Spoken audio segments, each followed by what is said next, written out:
The battle over tax cuts is heating up. The Speaker of the House of Representatives, Paul Ryan, promised today that Republicans are moving full speed ahead despite divisions over the issue. In a Washington speech, he said that GOP majorities in Congress must press for what he called transformational tax reform.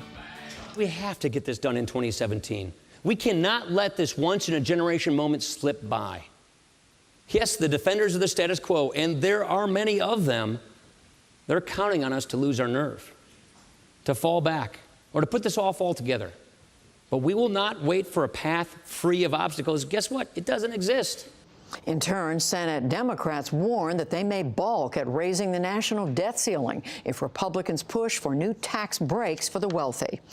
Voters in Atlanta's northern suburbs went to the polls today in a special election that is now the most expensive race ever for a seat in the U.S. House. Total spending in the contest between Republican Karen Handel and Democrat Jon Ossoff reached at least $50 million. The seat came open when Tom Price took the job of Secretary of Health and Human Services for President Trump. It has been in GOP hands since 1979. There's been another incident over Syria. An American fighter plane shot down an Iranian-made armed drone overnight. U.S. officials say it was flying near a U.S. training camp along the Syrian-Jordan border. On Sunday, American planes downed a Syrian military jet that bombed near U.S.-backed rebels. Russia, in turn, warned that it would target coalition planes.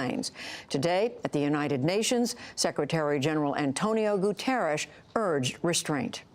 These kind of incidents can be very dangerous in a conflict situation in which there are so many actors and in which the situation is so complex on the ground. So indeed, I am concerned, and I hope that this will not lead to any escalation of a conflict that is already as dramatic as it is.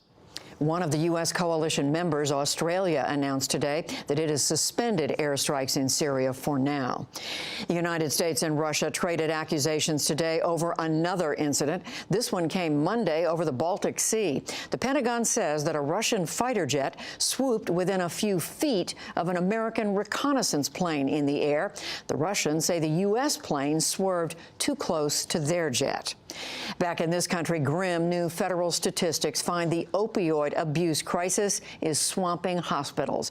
According to the report, there were nearly 1.3 million emergency room visits and inpatient stays for opioid problems in 2014. The emergency visits were up 64% from 2005, while inpatient stays nearly doubled. Officials say the epidemic is still getting worse. The Atlantic hurricane season is only 3 weeks old, and already the Gulf Coast is bracing for a hit. Tropical Storm Cindy formed today and should reach the Texas-Louisiana border region late tomorrow night. A foot of rain could fall as far east as the Florida Panhandle. The rain was already falling and the sea churning today in New Orleans. Mayor Mitch Landrieu urged people to get ready. We've been through this many, many times before.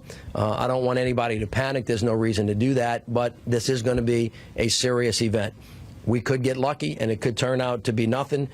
We don't expect that's going to happen. It could be 1 to 3, or it could be 3 to 12. And if those bands hit us the wrong way intermittently over time, then we could have some serious flooding. At the same time, Tropical Storm Brett weakened to a tropical wave as it blew across the southern Caribbean. Meanwhile, the southwestern U.S. is seeing one of its worst heat waves in years on this first day of summer. Temperatures rose to near 120 degrees in Phoenix today for the first time in 22 years.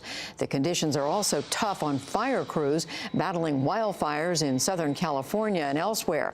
Helicopters and tanker planes have reduced their loads because the superheated air is thinner.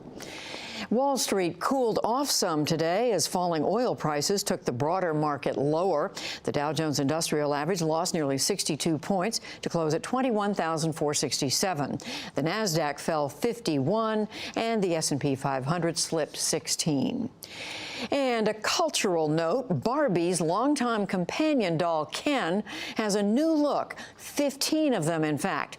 Toy maker Mattel unveiled the revamped dolls today with a range of body types, skin tones, and hairstyles from cornrows to man buns. Ken's makeover follows a similar effort to make Barbie's image more realistic and diverse. It's about time.